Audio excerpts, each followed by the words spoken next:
Meu querido, você já reparou que algumas residências, ao ligar o chuveiro, as lâmpadas elas chegam a ficar mais fracas e que em alguns casos até alguns aparelhos eles param de funcionar?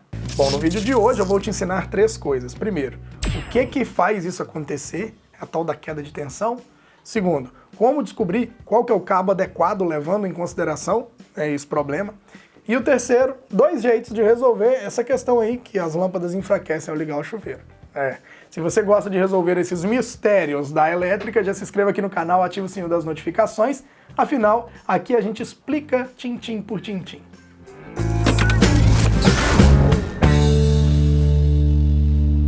Seguinte, eu já posso te adiantar que não tem nada de mistério nisso. O que está acontecendo é nada mais, nada menos do que uma das consequências da famosa queda de tensão. A queda de tensão é um efeito causado tanto pelo aumento da distância percorrida pela corrente elétrica em um circuito, como também pelo mau dimensionamento desse circuito. Por isso, saber dimensionar corretamente uma instalação faz toda a diferença. E apesar de muitos eletricistas acabarem ignorando esse problema, nós vamos ensinar a fazer os cálculos certos para você saber como resolver esse problema, pois às vezes apenas aumentar a seção do cabo, que nem muita gente fala, aumenta a seção do cabo, aumenta a bitola, vai resolver o problema, tá?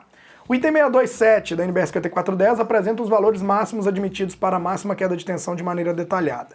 De maneira resumida, a norma define que a queda máxima de tensão em circuitos terminais de utilização não deva exceder aí 4% da tensão nominal e a queda total de tensão ao longo do circuito não pode passar de 6%. Sendo assim, como saber então qual cabo usar para evitar a queda de tensão, André? Isso é simples, meu querido, e tem uma formulazinha para você aprender. A fórmula fala que SC é igual a I vezes L vezes 2 sobre 58 vezes ΔV, onde S é a seção do cabo em milímetros quadrados, I a corrente do circuito, L é a distância do circuito, 58 é uma constante de condutibilidade do cobre e ΔV aí é o valor da queda de tensão conforme a tensão no circuito.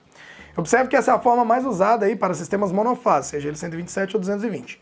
Beleza, mas para entender melhor, deixa eu dar um exemplo que ele é prático, mas ele não é tão comum. Mas o importante é que ele seja didático, né?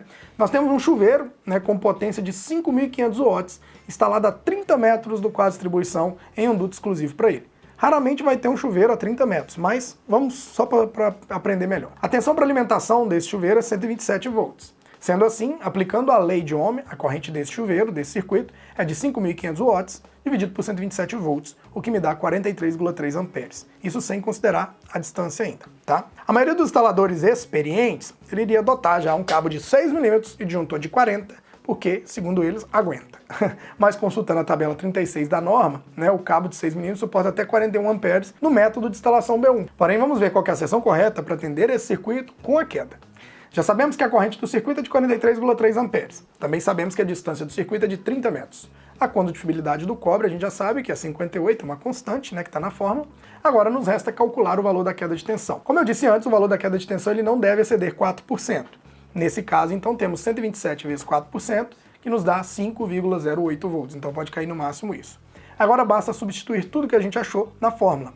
SC é igual a 43,3 vezes 30 vezes 2 sobre 58 vezes 5,08, Então temos 2.598 sobre 294,64. Dividindo isso aqui, nós temos 8,81.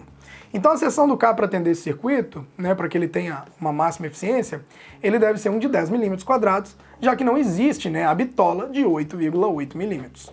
Tá, André, beleza. O cabo do chuveiro, nesse caso, está mal dimensionado, mas por que isso afeta em toda a instalação, fazendo com que as lâmpadas elas pisquem, ou fiquem mais fracas? Infelizmente, o chuveiro elétrico ainda é o vilão, gente, na nossa instalação, na conta de luz, no consumo.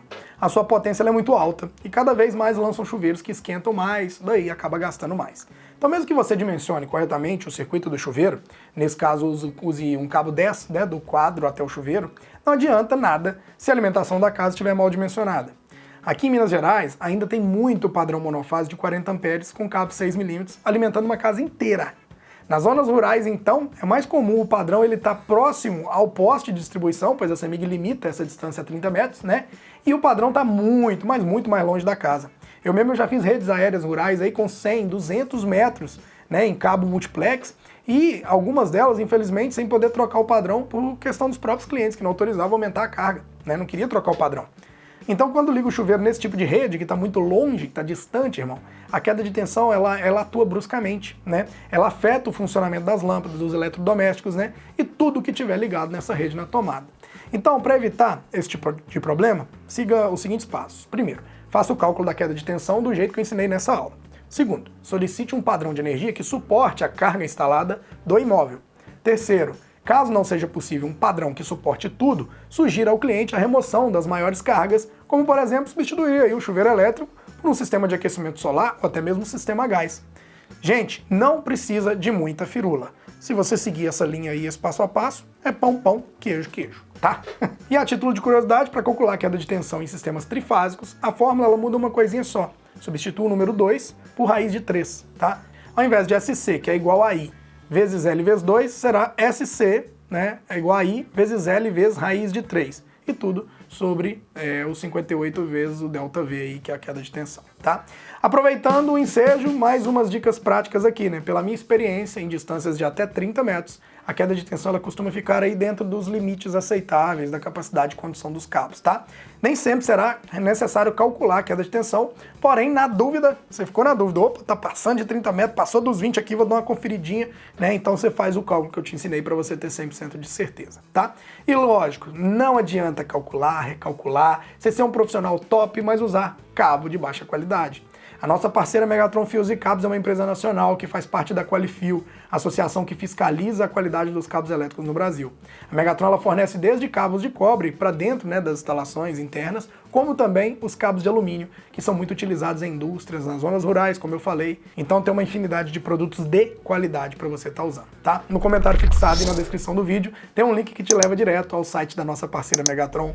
Clica nele e conheça toda a linha de cabos que ela oferece, além de também poder baixar os catálogos com todos os detalhes técnicos que você precisa estudar aí. Agora eu quero saber de você, hein? De 0 a 10, qual a nota que a gente merece por mais essa aula sobre queda de tensão, só que voltado um pouquinho mais para exemplos práticos. Comenta também alguma curiosidade a mais ou alguma situação parecida que você já pegou. Não se esqueça de deixar seu like se tiver gostado, porque ao lado tá aparecendo mais vídeos da Engeral. Escolha um aí e continue aprendendo elétrica com quem realmente sabe ensinar. Megatron, obrigado pelo apoio, sem vocês não seria possível manter o nosso trabalho de pé aqui, tá? Um grande abraço, meu querido, fiquem com Deus, tchau, obrigado.